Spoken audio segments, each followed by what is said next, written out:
नमस्कार मित्रांनो, पुन्हा एकदा आपल्या कदम ॲग्रोमध्ये सर्व पशुपालकांचं, शेळीपालकांचं, दुग्ध व्यावसायिकांचं हार्दिक स्वागत आहे. आता हे दोन वेगवेगळे प्लॉट आहेत. आता हा प्लॉट आपण मागल्या व्हिडिओमध्ये माहिती घेतली आहे रेड नेपियरचा, पण त्याच्या शेजारचा हा दुसरा प्लॉट आहे.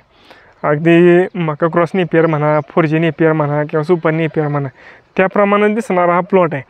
पण त्याच्यापेक्षा जास्त एक खासियत ह्या नेपियरच्या व्हरायटीमध्ये. आता ही नेपियरची व्हरायटी कुठली आहे ते पहिल्यांदा आपण जाणून घेऊया. तर ही नेपियरची व्हरायटी आहे, ही तायवान किंग आहे. लेटेस्ट व्हरायटी आहे, साधारण 1-1.5 वर्षापूर्वी आलेली आहे व्हरायटी आपल्याकडे ही. आणि ह्याची खासियत म्हणजे दिसायला जरी हे सुपर नेपियरसारखं 4G नेपियरसारखं असलं तरी हे जे स्टेमची जाडी, ह्या कांड्याची जाडी आहे ना, ही सुपर नेपियरपेक्षा पातळ आहे, मका क्रॉसपेक्षा सुद्धा पातळ आहे. आणि फुटव्याची संख्या भरपूर आहे. म्हणजे सहज कुठलाही शेतकरी खाली बसून ज्याप्रमाणे मार्वेलचं गवत वेळानं कापू शकतो, तशा पद्धतीने हे गवत आपण वेळानं सुद्धा कापू शकतो. अशा पद्धतीची ही व्हरायटी आहे तायवान किंग. अतिशय नरम ही जी काडी आहे, त्यामुळे ह्याचं स्टेम किंवा ह्याचं खोड कधीच कठीण तुम्हाला वाटणार नाही, किती जून झालं तरी. अशा पद्धतीनं हे नेपियर वाढतं, फुटव्याची संख्या भरपूर आहे. आता रेड नेपियरसारख्याची पानं वळून खाली टेकत नाहीत, पण ह्याची पानं हे जे गुच्छाच्या माध्यमातून सरळ वर वाढतात. आणि एक असे एखादं गवताचं वजन कापून पेंडी कशा आपण भिंतीला टेकून उभे करतो त्याप्रमाणे हे फुटवे तुम्हाला दिसतील. एवढ्या प्रमाणात हे सरळ वरच्या दिशेनं वाढणार आहे फुटवे आहेत किंवा ही व्हरायटी आहे तायवान किंग. आणि हे जर खोड जर ओळखायचं म्हटलं तर जास्त निळसर वाटतं. ह्याचा जो कलर आहे,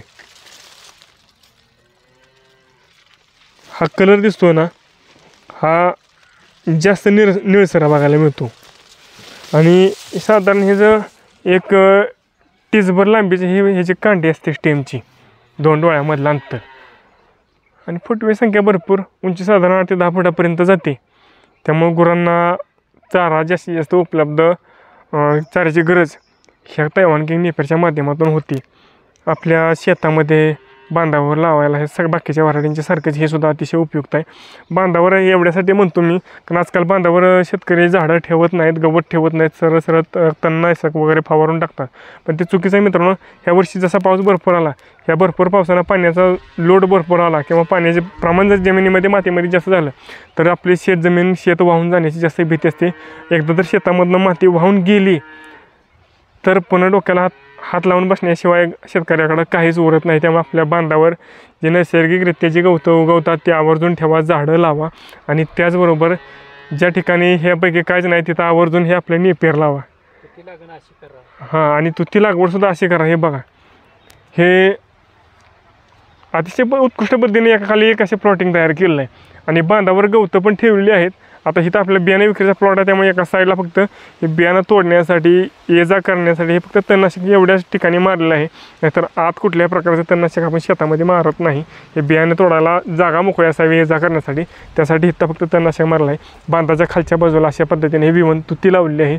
त्याच्यावर शेवरीचं झाड पुढं दिसत आहे, दूर सागवानाचं झाड आहे. खाली पाहिलं तर आंब्याचं झाड आहे, कडुलिंबाचं झाड आहे, निरगुंडी आहे, त्यानंतर शिसमाचं झाड, अशी भरपूर झाडं आपल्याकडे आहेत. निसर्गात येणारी सगळी झाडं आपण राखतो आपल्या शेतामध्ये, बांधामध्ये. आणि वर फळझाडंसुद्धा लावतो. त्यानंतर आपण पिकंही घेऊ शकतो. त्यामुळे सगळ्या पद्धतीने आपण उत्पन्न घेऊ शकतो. अगदी तिकडं बघितलं उत्तरेला तर चिंचेची झाडंसुद्धा दिसू शकतील. त्यामुळं निसर्गात ज्या पद्धतीनं सहजीवन असतं, पशु पक्षी यांच्याबरोबरचं जे निसर्गाचं चक्र आहे मानवाचं, त्याच पद्धतीनं आपण इथं इकोसिस्टम डेव्हलप केलेली आहे. चिंचेमधून आम्हाला उत्पन्न मिळतं, त्याचबरोबर बांधावरच्या तुतीमधून सुद्धा उत्पन्न मिळतं, सागवानाचं सुद्धा उत्पन्न मिळतं. त्याचबरोबर ही शेवरी दिसते, शेवरीमधून सुद्धा उत्पन्न मिळतं. आणि आज शेतामध्ये वेगवेगळ्या नेपियरच्या व्हरायटीमधून किंवा इतर पिकाच्यामधून सुद्धा उत्पन्न मिळतं. ह्या पद्धतीनं प्रत्येकानं आपापल्या शेतामध्ये मॉडेल प्लॉटिंग तयार करायचं आहे, मॉडेल शेती तयार करायची.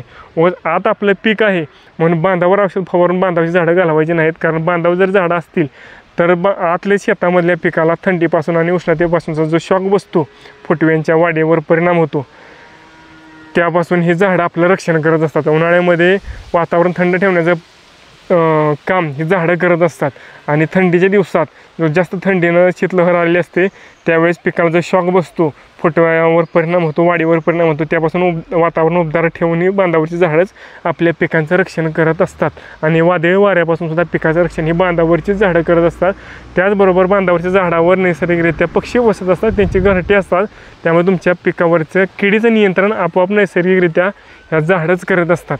तर अशा पद्धतीने इकोसिस्टीम तयार करा. आणि आवर्जून आपला महत्त्वाचा विषय तैवान किंग नेपियरला विसरू नका, सुपर नेपियरला विसरू नका, कुठल्याही नेपियरला विसरू नका. ही पिकं पहिल्यांदा तुमच्या गुरांच्यासाठी चाऱ्याची तुमच्या शेतामध्ये आवर्जून पाहिजेत म्हणजे पाहिजेतच. कारण आजकाल कोणीही जास्त लोक डोंगराकडं किंवा कुठं मारणावर गुरा चारायला घेऊन जात नाहीत. बऱ्याच जणांना तेवढा वेळ पण नसतो. त्यासाठी आपल्या शेतामध्ये वेगवेगळी चारा पिकं असावीतच. त्यासाठी डिस्क्रिप्शन बॉक्समध्ये आमचा नंबर दिला आहे, त्याच्यावर फोन करायचा आणि आपली ऑर्डर आजच बुकिंग करायची आहे. धन्यवाद.